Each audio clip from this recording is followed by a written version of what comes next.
দীর্ঘ 17 বছর ফ্যাসিস্ট স্বৈরাচার, যুগের শ্রেষ্ঠ স্বৈরাচার, লুটেরা, অবৈধ ভোট ডাকাত শেখ হাসিনার সরকারের বিরুদ্ধে রাজপথে সংগ্রাম করেছে আমরা সারা বাংলাদেশের মানুষ।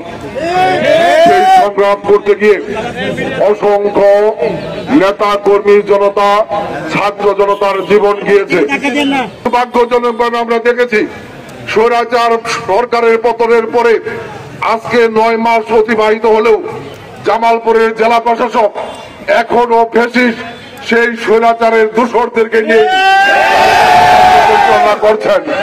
তিনি জামালপুরবাসী, জামালপুরের সুধীজন, বিভিন্ন রাজনৈতিক দলের নেতৃবৃন্দদেরকে বিন্দু মাত্র তোয়াক্কা করেন না। ব্যক্তিগত সিদ্ধান্ত থেকে তিনি জামালপুরের প্রশাসন পরিচালনা করার চেষ্টা করেন। আমরা বলতে চাই, আপনাকে অনুধাবন করতে হবে, আপনি এই চেয়ারে কখনোই হয়তো আসার সুযোগ পেতেন না। বাংলাদেশের জনগণের আন্দোলনের মধ্য দিয়ে, রক্ত জীবনদানের মধ্য দিয়ে আপনি আজকে জেলা প্রশাসক হয়েছেন। কাজেই বাংলাদেশের মানুষের সেন্টিমেন্ট আপনাকে অনুধাবন করতে হবে।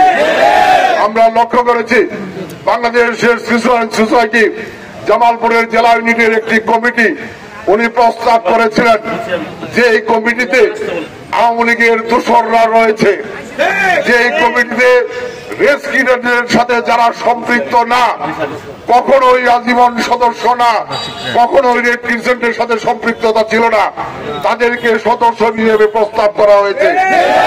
এই কমিটিতে দলীয় শৃঙ্খলা ভঙ্গের অভিযোগে বিএনপি থেকে বহিষ্কৃত একজনকে ভাইস প্রেসিডেন্ট হিসেবে প্রস্তাব করা হয়েছে। এই কমিটিতে অসামাজিক কর্মকাণ্ডের অভিযোগে অভিযুক্ত তাকে সাধারণ সম্পাদক হিসেবে প্রস্তাব করা হয়েছে। জেলা প্রশাসক মহোদয় কিভাবে এই প্রস্তাবগুলো করলেন আমরা জানি না। আজীবন সদস্য নয়, তাদেরকে এই কমিটিতে সদস্য হিসেবে প্রস্তাব করা হয়েছে। অথচ রেড ক্রিসেন্টের কমিটিতে যারা আজীবন সদস্য, এইরকম অনেক সম্মানী, গ্রহণযোগ্য, রেড ক্রিসেন্টের সাথে দীর্ঘদিন সম্পৃক্ত, তাদের নাম এখানে জেলা প্রশাসক মহোদয় দেয় নাই। আমরা বলতে চাই, যার মধ্য দিয়ে জেলা প্রশাসকের এই প্রস্তাবনা প্রমাণ করে উনি এখনো আওয়ামী লীগের দোসরদের সাথে। আমরা বলতে চাই, আওয়ামী লীগের দোসরদের এখন আর সুযোগ জামালপুরে নাই, সময় জামালপুরে।